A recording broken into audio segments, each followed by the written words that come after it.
La généalogie est une passion qui attire de plus en plus de personnes désireuses de retrouver leurs origines et surtout de reconstituer l'histoire de leur famille. Et si les outils numériques facilitent évidemment l'accès aux archives, les débutants font face à de nombreuses difficultés. Pour y remédier justement, Hervé Cabla, ingénieur, blogueur, passionné de généalogie, vient de publier le guide pratique de la généalogie 2.0, un ouvrage destiné à accompagner ceux qui souhaitent se lancer dans cette aventure. Il est avec nous en direct en studio. Bonjour Hervé. Bonjour Elena. Merci beaucoup d'être avec nous, d'avoir accepté notre invitation. Alors d'abord, d'où vient cette passion pour la généalogie et qu'est-ce qui vous a poussé à écrire ce guide ? Alors, on arrive à la généalogie en général quand il y a un événement familial, la perte d'un proche, d'un grand-parent, etc. Moi, j'ai démarré il y a très très longtemps en montant mon arbre d'une famille qui est relativement large, famille séparate, en France. Beaucoup de cousins. Beaucoup de cousins, du côté de ma femme aussi. Puis je me retrouve à un moment donné avec un arbre qui est de taille assez gigantesque. Je ne peux plus utiliser le logiciel gratuit habituel. Et donc je bascule sur une plateforme qui s'appelle MyHeritage, plateforme israélienne. Tout à fait. Et alors, l'originalité de cette plateforme, c'est que si ils trouvent des arbres qui ont des points en commun, ils nous proposent de faire grandir cet arbre et d'intégrer les différentes branches qu'on trouve. Ouais, parce que c'est vrai que alors sur MyHeritage, il y a le côté origine ethnique, donc on peut un petit peu découvrir. Est-ce que vous y croyez d'ailleurs vous à ça, des origines séfarades, ashkénazes? Sur les origines, c'est plutôt statistique. Il n'y a pas de données purement scientifiques. Ouais. Il n'y a pas de gène du Tunisien, il n'y a pas de gène d'ashkénaz. Ça n'existe pas en tant que tel. En revanche, ce qu'on retrouve, c'est des pourcentages d'ADN communs. Et dans l'ensemble, on va retrouver certaines expressions de certains gènes sur différentes communautés. Mais le point essentiel de MyHeritage, à l'origine, c'est simplement de faire des arbres généalogiques. La partie ADN... Des correspondances ADN. Exactement. Non, juste créer des arbres et vérifier que si on a un Joseph Temam ici et un Youssef Temam là, eh bien c'est le même. Et donc on a deux branches, une qui se trouve en Israël, une qui se trouve en France, et ce sont des cousins qui se sont perdus de vue à un moment donné. Alors, quels sont aujourd'hui les principaux défis justement qui sont rencontrés par les débutants, ceux qui veulent en savoir plus sur leur arbre généalogique ? Alors, les défis, en fait, c'est exprimé en termes d'usage.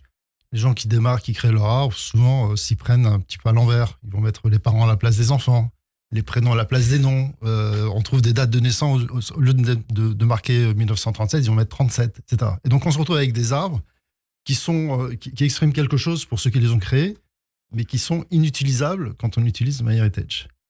Donc le but du guide, c'est de les aider à faire des arbres qui soient cohérents, qu'on puisse lire facilement, et si quelqu'un vient consulter leur arbre 10, 15, 30 ans plus tard, ouais, on puisse comprendre ce qui est indiqué à l'intérieur. Mais alors quels sont les outils numériques peut-être que vous recommandez pour faciliter les recherches ? Parce que ça peut aussi ne pas être évident de retrouver si loin dans son arbre généalogique. C'est exact. Alors quand on démarre, en général, on démarre avec...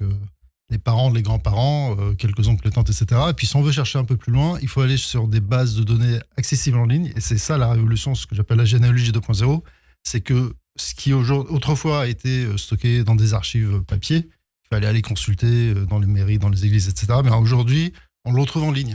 Les données d'état civil, moyennant une espèce d'effet horizon à 75 ans ou 100 ans selon qu'on s'intéresse au décès aux naissances, ouais, on peut y accéder en ligne. On peut retrouver... l'acte de décès de tonton Marcel en 1958, si on veut. Non seulement les actes d'état civil, mais également les décrets de naturalisation, ce qui est extrêmement intéressant pour tout ce qui concerne les communautés d'Afrique du Nord et d'Europe de l'Est. Et alors, il y a une petite particularité chez les Tunisiens, c'est que le journal officiel de la République tunisienne a publié les décrets de déchéance de nationalité. Ah et oui. là, on n'a pas d'effet d'horizon. Donc, on a des déchéances de nationalité qui datent des années 80-90 qu'on peut exploiter assez facilement. Alors, c'est intéressant. Et vous parlez des Juifs de Tunisie. Pourquoi c'est important aussi de documenter son histoire, d'autant plus quand on a une origine d'Afrique du Nord ? C'est très simple. On sait se souvenir de ce qui s'est passé au niveau de ses parents, de ses grands-parents. Les arrière-grands-parents, c'est un flou total. On ne sait pas où ils vivaient, qui ils étaient...